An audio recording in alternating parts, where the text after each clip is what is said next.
So what are some steps that you've implemented over the years to kind of balance, work time and home time, and also just efficiency? Like, okay, don't just come to me so that I go to this other person, but Sure.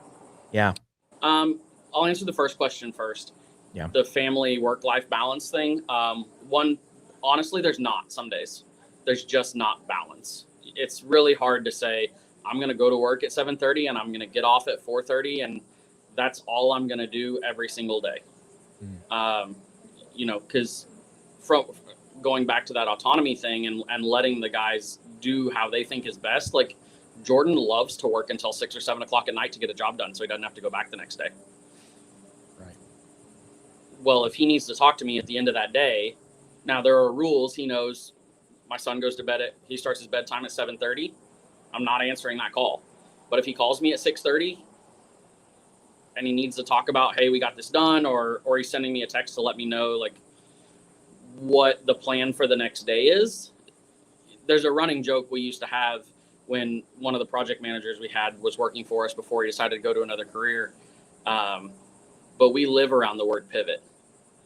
And yeah, you smile because you remember those. He hated that word, but it's what we do.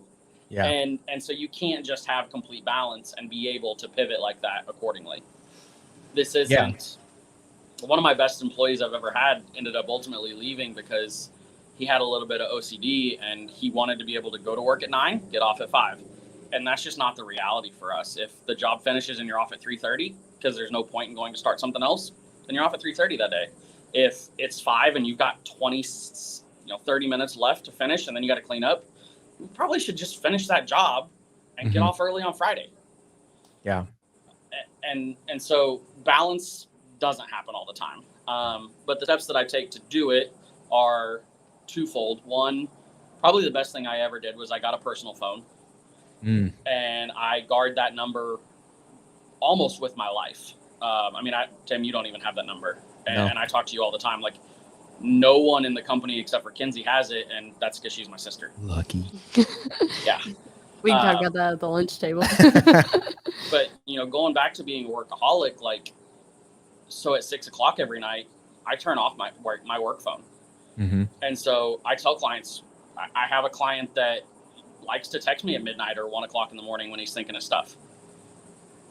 He understands that that's not my schedule. He's not going to get a response, and I'll respond in the morning. Right. And as long as you communicate that and you set the expectation, I have never had a client with an issue with that. And I did that, I don't know, a year and a half ago, something like that. And it was probably the best thing from a family standpoint that I've ever done. Right. But then the other side of it is building a business and not owning a job. So Tom Reber is my business coach, and he really talks about that. He built a $2 million painting business, and now he's the host of a new HGTV show, and like he's really made it pretty big. And he talks a lot about, do you own your job or are you building a business? And I don't want to own a job.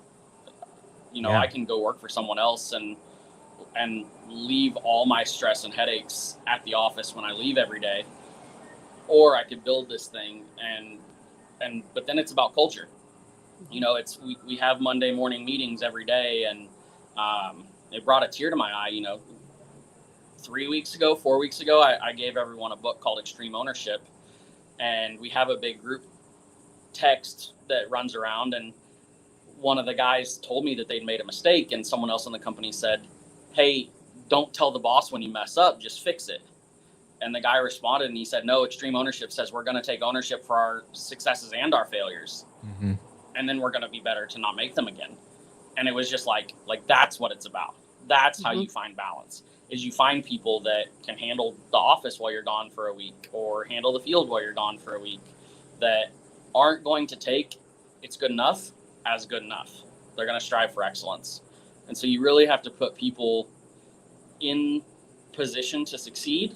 You have to give them the ability to succeed, and then you have to hold them accountable to succeed.